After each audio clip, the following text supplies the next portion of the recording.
ねえ、ずんだもん。今、X でこの投稿が大変なことになってるの、知ってるかしら？知ってるのだ。タンファ省、ハティン省、デアン省出身の人を入国禁止にしてってやつなのだ。タイムラインで何回も見たのだ。7月25日に投稿されて、7月28日には参議院議員がそれを引用して至急、真偽の確認が必要ですとポスト、合わせて600万回以上表示されているわ。で、真偽はどうだったのだ？今日はそれを一つずつ元の資料にあたって確かめていくわ。メタン、始める前に確認なのだ。この動画はベトナム人は悪くないって言いたいだけの動画なのだ。いいえ、それをやったら拡散した投稿と同じ穴の無地なよ。結論を先に決めて都合のいい数字だけ拾う。今回はその逆をやるわ。ルールは3つ。一次資料にあたる数字は必ず分母とセットで見る。そして日本にとって都合の悪い数字も削らない。都合の悪い数字も出すのだ。出すわ。実際犯罪統計にはベトナムが1位という数字がちゃんとある。それを隠したら検証じゃなくて別の宣伝になるもの。まず何が拡散したのだ？発端は7月25日、あるアカウントがベトナム人から日本人への注意喚起だとして翻訳された長文の画像2枚を投稿したの。そこにつけた見出しがこれ。タンホア省、ハティン省、デアン省出身の人を入国禁止にして。強烈な見出しなのだ。投稿者はこう続けたわ。ベトナム国内でもこの3省出身者の採用を敬遠する企業があるそう。過去には韓国政府もこれらの省出身者への制限を何度か実行している。 AI も認めてる。主張が3つあるのだ。ベトナム企業も敬遠、韓国政府も制限、 AI も認めてる。そう、この3つを順番に確かめていくわ。でもその前にもっと大事なものを見るの。もっと大事なものを？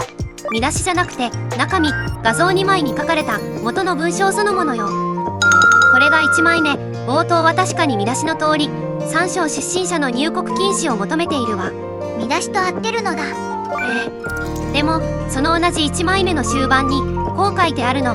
私個人の印象ですが、日本で事件を起こしているベトナム人の出身地を見ているとこの3県の出身者が多いように感じます。個人の印象って本人が書いてるのだ。本人が書いてるわ。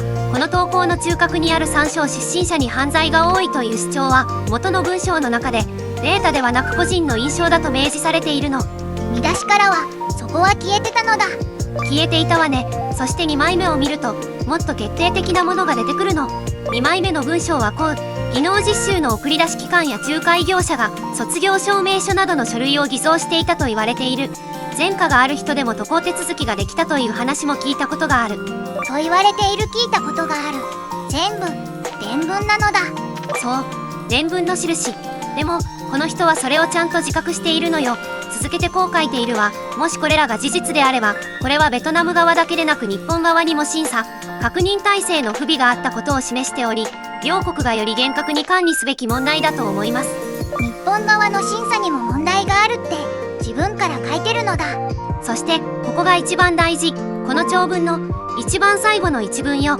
ただしこれは全てのベトナム人や特定の地域の出身者について述べているのではなく、一部の違法行為を行う人々についての私の懸念です。特定の地域の出身者について述べているのではないって書いてあるのだ。書いてあるわ。元の文章の結論は地域でくくるなという否定なの。それに3省出身者を入国禁止にという見出しがついて600万回表示された。元の文章の結論と拡散した見出しが逆なのだ。逆よ。ここまででこの件の性格はかなりはっきりしたわね。でも3つの主張はまだ残ってるのだ。韓国政府の制限はどうなのだ？これはね、事実があるわ。あるのだ。あるの。ただし中身が投稿の説明とかなり違うわ。2023年3月、韓国が雇用許可制 EPS という制度でベトナムの一部地域からの新規労働者募集を停止したの。対象はこの8つ。ハイズオン省チーリン市、タインホア省のドンソン県とホアンホア県、ゲアン省のクアロー町、ギロク県、フンブエン県、ハティン省のギスアン県とカムスエン県。県と貸しの単位なのだ。省丸ごとじゃないのだ。そこが1つ目のズレ。省全体ではなく郡と市の単位8地区だけよ。2つ目、これは入国禁止じゃないわ。 EPS という特定の就労制度の新規募集の停止、観光も留学も他のビザも止まっていないの。3つ目、停止の基準は犯罪じゃないは、その地域出身で不法残留になった人が70人以上、かつ契約満了後に帰国しなかった割合が 27% を超えること、不法残留率が基準なの。犯罪じゃなくて帰ってこない率なのだ。そして4つ目、これが一番効くわ。リストの一番上、ハイズオン省チーリン氏。ハイズオン省って3省に入ってないのだ。入ってないわ。ハイズオン省は黄河デルタ、ハノイの東側、北中部の3省とは別の地域よ。もし韓国の措置がこの3省が特別に危険だからの証拠なら、なぜ4つ目の省が混ざるのかしら。混ざったら3省が特別って話にならないのだ。ならないの。韓国が見ていたのは出身地の気質じゃなくて、その地区の不法残留率という数字だけ。数字が下がれば解除されるし、実際に解除も繰り返されているわ。次はベトナム国内でも敬遠されてるって話なのだ。これも現象としては実在するわ。ベトナム語でキティ、文味園、地域差別と呼ばれている問題ね。実在するのだ。実在するの。でもね、ずんだもん、ここで質問。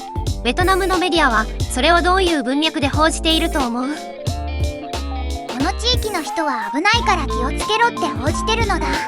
逆よ。2025年11月の VN エクスプレスの記事を読むわね。地域差別を根強い偏見として扱って批判的に報じているの。記事によれば、地域を扱った動画についた約1万7000件のコメントのうち4割に侮辱や蔑称が含まれていた。タインフォア出身者には部屋を貸さないと言い放つ王や、訛を笑われる社員、地域差別を煽る動画を投稿して逮捕された人物、グエン・イとクエンジュン教授は、地域偏見は暴力を招き、国民の結束を弱めると警告しているわ。心理学者の V・ホン・クアン博士は、集団を単純に一般化することが偏見を生むと指摘しているの。つまりその報道は差別は良くないって言ってる報道なのだ。そうなの。ベトナムでも敬遠されているという主張の根拠として引用された報道は、その敬遠を社会問題として批判している報道だったわ。引用すると意味が反対になるのだ。差別が存在するという報道は、その差別が正しいという証拠にはならない。むしろ逆ね。最後の主張は AI も認めてるなのだ。これは投稿者自身が答えを書いてくれているわ。後続のポストでオーストラリアや台湾でも制限があったと述べた部分にカッコ書きでこうつけているの。 AI 回答。 AI に聞いた答えなのだ。そうずんだもん。 AI って何を材料に答えてると思う？ウェブに書いてあることなのだ。その通り。だから噂が広く書かれているほど AI はそれをもっともらしく再構成するの。 AI が肯定したことはその話が広く流通している証拠にはなっても事実である証拠にはならないわ。裏取りの代わりにはならないのだ。ならないわね。ちなみにこの動画も私が話していることは全部概要欄のリンクから元の資料を確かめられるようにしてあるわ。そうしないと私も同じ穴の無地なだもの。じゃあ日本の統計はどうなのだ？あれは本物なのだ。本物よ。そしてここは正直に言うわ。数字はベトナムが1位なの。警察庁の統計資料を直接見るわ。2024年来日外国人による刑法犯の検挙件数は13,405件、前年比 33.5% 増。内ベトナムが5,992件で構成比 44.7%、 特別法犯を合わせた総検挙件数は21,794件。どちらも国籍別ではベトナムが最多よ。多いのだ。多いわ。この数字をデマだということはできない。でもね、ずんだもん、統計を読むときは必ず定義を確認するの。定義？来日外国人という言葉、これ永住者と特別永住者を除いた数字なのよ。除いてるのだ。除いているわ。ここで在留資格の内訳を見て、2024年末で在留ベトナム人は63万4361人、内技能実習が21万2141人、特定技能が13万3478人、技術・人文知識・国際業務が10万8334人、ほとんどが永住じゃないの。つまりベトナム人はほぼ全員がこの統計の分母に入るわ。一方、中国や韓国は永住者と特別永住者が非常に多くて、その人たちは分母からも分子からも外れているの。同じ条件で比べてないのだ。そう、この統計は設計上非永住者が多い国籍の数字を大きく見せる。ベトナムはその典型なの。じゃあ実際の水準はどうなのだ？よく引き合いに出される比較があるわ。人口10万人あたりの検挙人員で外国人は日本人のおよそ2倍だという試算ね。ただしこれ政府が公表している統計じゃないの、民間の試算よ。やっぱり2倍あるのだ。でもその試算には大きな注意点があるの。在留外国人は20代から40代に極端に偏っている。一方で日本は人口のおよそ 29% が65歳以上よ。謙虚人員は年齢で大きく変わるから年齢構成を揃えないとそもそも比較にならないの。揃えたらどうなるのだ。差はかなり縮むと言われているわ。でも年齢構成を揃えた公式の数字は公表されていないの。だから正確な倍率は誰にも断定できない。ここも数字がないところを断定してはいけない場所ね。もう一つ、来日外国人の刑法犯検挙件数のピークは2005年の33,037件。長期で見るとそこから6割減っているの。増え続けてるわけじゃないのだ。ここ2年は大きく増えているけれど20年前の水準にはまだ遠いわ。さてずんだもん、ここまで犯罪統計をずっと見てきたけれど一つも出てこなかったものがあるわ。出てこなかったもの？賞与、タインホア、ゲアン、ハティン。日本の公的統計は国籍しか記録していないの。ベトナムのどの省の出身かというデータは警察庁にも入管庁にも存在しないわ。存在しないのだ。存在しないの。だから3省出身者に犯罪が多いという主張は日本の統計では肯定も否定もできない。数字で確かめようがないことを断定型で拡散したのがこの件よ。でも失踪の話は？技能実習生の失踪はベトナム人が多いって聞いたのだ。いい質問ね。ここが今日一番面白いところよ。入管庁が今年7月に出した最新資料を見るわ。2025年の技能実習生の失踪者は全体で3950人。前年の6510人から 39.3% 減。うちベトナム人は2593人で構成比は 65.6%。65.6%。やっぱり多いのだ。多く見えるわね。でもこれは構成比。分母を見るわよ。ベトナム人技能実習生に占める失踪率は 1% なの。1%？ ってことは 99% は失踪してないのだ。99% は失踪していないわ。しかも前年比で 32.9% 減っている。構成比が高いのはベトナム人が技能実習生として圧倒的に多いからで失踪しやすいからじゃないの。分母を見ないと真逆の印象になるのだ。そういうこと。そしてね、同じ資料に出身地よりずっと強く失踪と結びついている変数が載っているの。何なのだ？業種よ。2025年の失踪者のうち建設関係が 54.9%、 半分以上ね。一方在留している技能実習生に占める建設関係の割合は 24.9%、 4分の1よ。4分の1しかいない業種から半分以上が失踪してるのだ。そういうこと。国籍でも省でもなくどの業種で働いているかが失踪と一番強く結びついているの。都道府県別でも東京が 1.9%、 山形が 1.5%、 青森が 1.2% と受け入れ側で差が出ているわ。じゃあなんで建設なのだ？そこは入管庁自身が対策を書いているわ。建設分野には月給制の導入義務、建設キャリアアップシステムへの登録義務、受け入れ人数枠の設定、つまり賃金が不安定で人数管理が緩い現場ほど失踪が起きていたと国が認めているの。そして失踪の圧力にはもう一つ大きな要因があるわ。借金よ。借金なのだ。入管庁の実態調査で来日前に母国で借金をしている技能実習生は全体の 54.7%、 ベトナムは 80% でほぼ8割ね。借金額の平均は全体で54万7788円、ベトナムは67万4480円で国籍別の最高送り出し期間への支払い額もベトナムが68万8143円で最高よ。来日する前にもう70万円近い借金があるのだ。そうなの。ベトナムの地方の平均年収を考えたらこれは何年分にもなるわ。その状態で賃金の低い現場に配属される。